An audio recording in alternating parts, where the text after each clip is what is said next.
Hello दोस्तों, एक बार फिर से स्वागत है आपका हमारे YouTube चैनल पर जिसका नाम है ऑनलाइन ITI। दोस्तों, जैसा कि आपको मालूम है, आपके एग्जाम की तैयारियों को लेकर महत्वपूर्ण प्रश्नों की एक श्रृंखला हमारे द्वारा चालू की गई है। इसी क्रम में आज ITI इलेक्ट्रीशियन के सेकंड ईयर के जो दो महत्वपूर्ण टॉपिक है, अल्टरनेटर और 3 फेज मोटर के 10 महत्वपूर्ण प्रश्नों को आज हम लेकर आए हैं। दोस्तों, तो बिना देर किए शुरू करते हैं आज का वीडियो। जो पहला जो महत्वपूर्ण प्रश्न है आपका, वो है एक प्रत्यावर्तक किस सिद्धांत पर कार्य करता है। सबसे पहले आपको समझना पड़ेगा प्रत्यावर्तक किसे कहते हैं। प्रत्यावर्तक एक नीमी वर्ड है। प्रत्यावर्तक का मतलब होता है अल्टरनेटर। अल्टरनेटर यांत्रिक ऊर्जा को विद्युत ऊर्जा में बदलता है और अल्टरनेटर की विशेषता होती है जो यांत्रिक ऊर्जा विद्युत ऊर्जा में बदल रही है, जो आउटपुट है वो AC के रूप में हमें प्राप्त हो रहा है। अगर जो आउटपुट है वो DC के रूप में प्राप्त होगा तो ये जनरेटर हो जाएगा, यानी जनित्र हो जाएगा।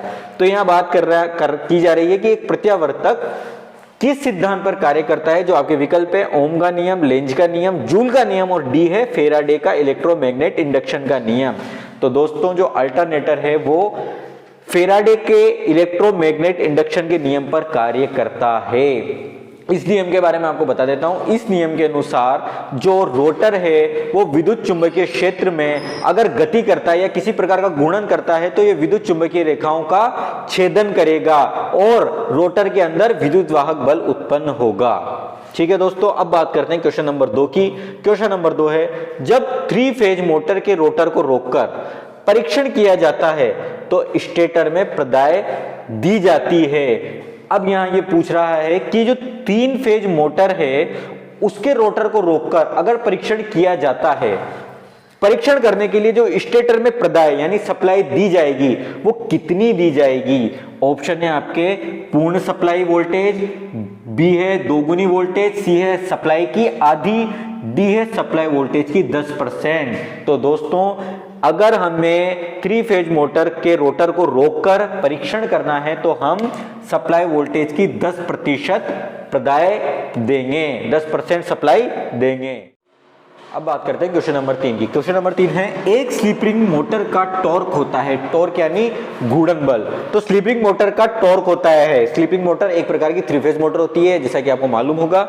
इसका टॉर्क होता है शून्य, कम, उच्च, अति उच्च। ये आपको ध्यान देना होगा कि जो स्लिप रिंग मोटर का टॉर्क होता है ये उच्च होता है, यानी घूर्णन बल इसका उच्च होता है, इसलिए ये अधिक लोड ले सकती है। क्वेश्चन नंबर 4 है, एक प्रत्यावर्तक यानी अल्टरनेटर की क्षमता किसमें व्यक्त की जाती है। अगर बात आती है अल्टरनेटर की तो उसकी क्षमता है ये किसमें व्यक्त की जाएगी। विकल्प है आपके किलोवाट यानी KW, B HP, C MVA, D KVA। Megawatt MVA का मतलब होगा megawatt ampere, D kilowatt ampere. तो दोस्तों, जो प्रत्यावर्तक की क्षमता है यानी अल्टरनेट की क्षमता है ये व्यक्त की जाती है KVA यानी किलोवाट एम्पियर में। अब बात करते हैं क्वेश्चन नंबर 5 की। क्वेश्चन नंबर 5 है, ये एक महत्वपूर्ण प्रश्न है, इसको आप ध्यान दें। एक स्क्वायरल केज प्रेरण मोटर के रोटर रोटेटिंग वेलोसिटी 960 RPM तथा सर्कन का मान 3% है। अब इसमें बोल रहा है कि स्क्वायरल केज प्रेरण मोटर के रोटर की रोटेटिंग यानी घूमने की वेलोसिटी यानी घूर्णन क्या कहते हैं गति 960 RPM है तथा सर्कन का मान 3% है। सर्कन यानी स्लिप का मान 3% है।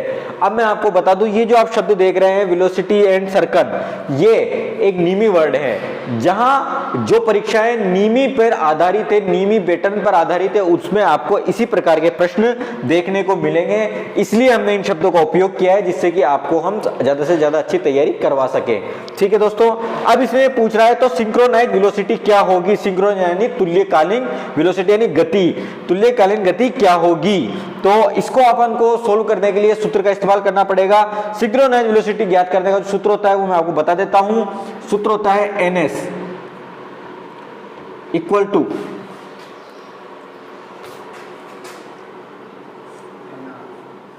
NR 1 minus S। NS का मतलब होता है सिंक्रोनाइज वेलोसिटी, ठीक है, यानी तुल्यकालीन गति, जो कि हमें ज्ञात करनी है। NR यानी होता है हमारी रोटेटिंग वेलोसिटी यानी कि घूर्णन गति, ये है 960 RPM। तो 960 कोष्ठक 1 माइनस S का मतलब होता है स्लिप का मान। स्लिप का मान हमें दिया हुआ है 3, यहाँ पर जगह नहीं है इसलिए हम ऊपर सोल्व कर लेते हैं इसको। 960 1 माइनस 3% को अगर हम व्यक्त करेंगे तो 3/100, ठीक है।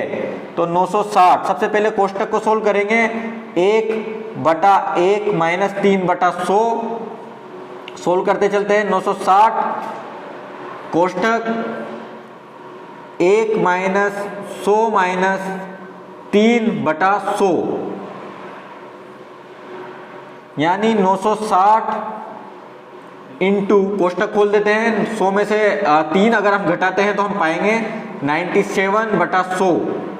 इसको हम सोल्व करते हैं दोस्तों। चूंकि हमने इसको सोल्व कर रखा है, इसका जो उत्तर आपको प्राप्त होगा वो होगा 989.69। तो इस सूत्र के माध्यम से आप इसका मान ज्ञात कर सकते हैं। एक स्क्वायरल केज प्रेरण मोटर के रोटर की रोटेटिंग वेलोसिटी अगर 960 आरपीएम है तथा सर्कन का मान यानी स्लिप का मान 3% है, सिंक्रोनाइज वेलोसिटी 989.69 आपको प्राप्त होगी। अब बात करते हैं क्वेश्चन नंबर 6 की। क्वेश्चन नंबर 6 है, एक गिलेरी पिंजरा मोटर प्रेरण की आवृत्ति के समानुपाती होती है। जो गिलेरी पिंजरा मोटर के प्रेरण की जो आवृत्ति है वो किसके समानुपाती होती है? आवृत्ति यानी फ्रीक्वेंसी, यानी घूम रही है जो उसकी आवृत्तियां कितनी बार वो घूम रही है उसको फ्रीक्वेंसी बोलेंगे। वो किसके समानुपाती होती है? तो गिलेरी पिंजरा मोटर प्रेरण की आवृत्ति रोटेटिंग वेलोसिटी के समानुपाती होती है। रोटेटिंग वेलोसिटी यानी घूर्णन गति, ठीक है। तो उसकी आवृत्ति है जो घूर्णन गति के समानुपाती होती है। अब बात करते हैं क्वेश्चन नंबर 7 की। क्वेश्चन नंबर 7 है आपके, एक प्रत्यावर्तक का पिच फैक्टर का मान क्या होता है? प्रत्यावर्तक यानी अल्टरनेटर। पिच फैक्टर आपको समझने की आवश्यकता है। पिच फैक्टर का मतलब होता है कि प्रति फेज विद्युत वाहक बल का योग और जो प्रति फेज विद्युत वाहक बल का बीजगणितीय योगों का अनुपात को पिच फैक्टर कहते हैं। इसको केपी में व्यक्त करते हैं। इसका जो सूत्र होता है वो होता है कोस थीटा अल्फा बटा 2, ठीक है। तो यह पूछ रहा है कि प्रत्यावर्तक का पिच फैक्टर का मान क्या होता है? जो प्रत्यावर्तक का पिच फैक्टर का मान सदैव इकाई होता है, ठीक है। अब बात करते हैं क्वेश्चन नंबर 8 की। क्वेश्चन नंबर 8 है, एक अल्टरनेटर का वोल्टेज नियामक उच्च किस शक्ति घटक पर होगा? वोल्टेज नियामक, वोल्टेज नियामक को मैं आपको समझा देता हूं। वोल्टेज नियामक से तात्पर्य है कि अल्टरनेटर में जब हम जैसे जैसे लोड बढ़ाएंगे वोल्टेज कम होता हुआ, टर्मिनल वोल्टेज कम होता हुआ चला जाएगा, और जैसे जैसे हम उसका लोड घटाएंगे तो वोल्टेज, टर्मिनल वोल्टेज वो बढ़ता चला जाएगा। और जिस तरीके से हम पूरी तरीके से लोड को हटा देंगे तो टर्मिनल वोल्टेज काफी बढ़ जाएगा। इसे बोलते हैं वोल्टेज रेगुलेशन यानी वोल्टेज नियामक। ये उच्च किस शक्ति घटक पर होगा? जो वोल्टेज नियामक होता है लैंगिक घटक पर, ये कुंडली नुमा होता है, ठीक है दोस्तों। अब बात करते हैं क्वेश्चन नंबर 9 की। क्वेश्चन नंबर 9 है, एक प्रत्यावर्तक यानी अल्टरनेटर के रोटर को घुमाने के लिए किस यांत्रिक ऊर्जा की आवश्यकता पड़ती है? मैंने आपको बताया था अल्टरनेटर का कार्य होता है यांत्रिक ऊर्जा को विद्युत ऊर्जा में बदलना। तो यह ये पूछ रहा है कि ये किस प्रकार की यांत्रिक ऊर्जा होती है? आपके जो विकल्प है, ए प्रथम चालक, B motor, C prime mover, D A व सी दोनों। तो जो यांत्रिक ऊर्जा है जिसकी आवश्यकता होती है वो होती है प्रथम चालक व प्राइम मूवर दोनों, यानी उत्तर होगा डी, ए व सी दोनों।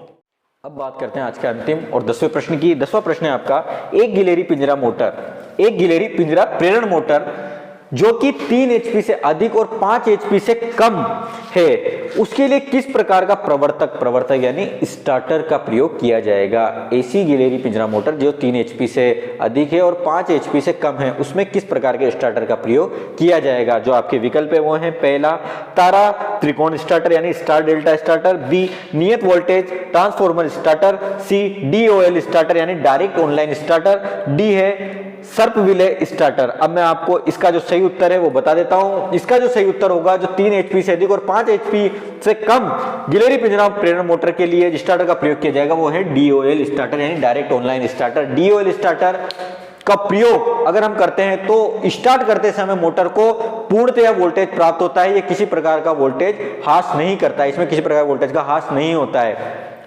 और अगर जो मोटर है इसकी क्षमता 5 HP से अधिक है और 15 HP के मध्य है तो इसकी इसी स्थिति में हम तारा त्रिकोण स्टार्टर यानी स्टार डेल्टा स्टार्टर का प्रयोग करेंगे।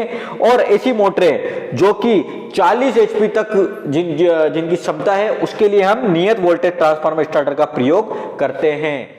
तो दोस्तों आज के वीडियो में हमने आपको ITI electrician theory second year के दो महत्वपूर्ण टॉपिक्स अल्टरनेटर और 3 फेज इंडक्शन मोटर के महत्वपूर्ण प्रश्नों की जानकारी दी है। उम्मीद है कि ये प्रश्न आपके लिए काफ़ी मददगार साबित होंगे। जैसा कि अभी एग्ज़ाम को लेकर इन्फॉर्मेशन आई है कि एग्ज़ाम जो है वो CBT यानी कंप्यूटर बेस्ड टेस्ट हो रहे हैं, कंप्यूटर पे सारा एग्ज़ाम होना है, तो आपको इस प्रकार के एग्ज़ाम के लिए इस प्रकार के प्रश्नों की काफ़ी आवश्यकता पड़ने वाली है। उम्मीद है कि आप इन प्रश्नों की अच्छी तैयारी करेंगे जिससे कि आपको परीक्षा में काफ़ी मदद मिले। दोस्तों आपको वीडियो कैसा लगा हमें कमेंट बॉक्स में जरूर बताएं और किसी भी प्रकार की अन्य सहायता के लिए, किसी प्रकार के सुझाव के लिए आप कमेंट कर सकते हैं हमें। अगर दोस्तों ये वीडियो आपको अच्छा लगा तो इसे प्लीज़ लाइक करें।